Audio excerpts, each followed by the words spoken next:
En deux, de la République des monarchistes à la République des républicains, 1871-1885. Grand A, le ralliement de Thiers à la République, 71-73.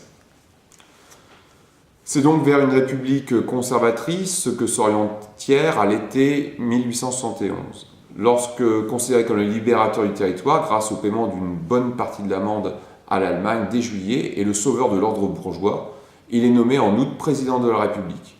Ce titre et les pouvoirs qui lui sont conférés renforcent ce nouveau régime et lui donnent une légitimité que les monarchistes, pourtant fermement décidés à restaurer le roi, ont du mal à contester. D'autant que Thiers lui-même est de plus en plus convaincu que seule une république conservatrice peut garantir la paix sociale et la stabilité. Le retour à une monarchie ne ferait qu'exciter les populations les plus attachées. Le retour à une monarchie risquant de réveiller les vieilles blessures. Cette conviction est renforcée par le fait que les idées républicaines progressent dans le pays au cours des mois qui suivent. Des élections partielles voient la victoire de candidats républicains et le rôle de Gambetta s'affirme à l'Assemblée comme dans l'ensemble du pays. Celui-ci insiste sur l'émergence de nouvelles classes sociales dans un célèbre discours de 1872 qui réclame une république de l'égalité et de la paix, c'est-à-dire une république héritière du libéralisme de 1789, mais également démocratique et pacifiée. Son rôle dans la propagation des idées républicaines dans les classes moyennes et la paysannerie est essentiel. L'homme est un remarquable orateur et un agitateur d'idées hors pair, infatigable propagandiste de la République.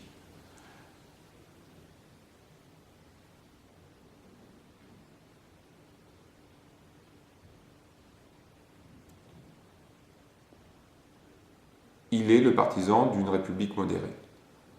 Un jeu complice et à la fois... Il se met alors en place une sorte d'alliance entre le vieil orléaniste qui est Thiers et le bouillant républicain d'origine italienne qui est Gambetta.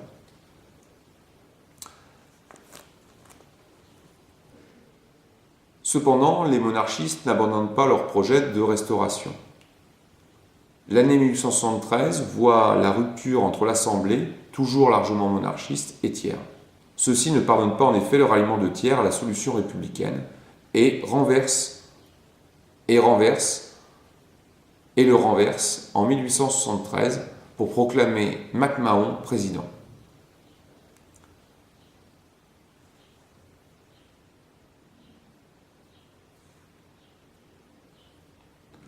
Le premier acte du président MacMahon est de nommer comme principal ministre le comte de Broglie, qui veut rétablir, je cite, l'ordre moral.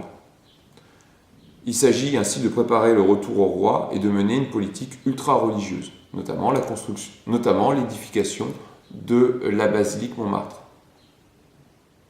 Notamment la construction d'une basilique à Montmartre, le fameux Sacré-Cœur, afin d'expier les péchés de la commune.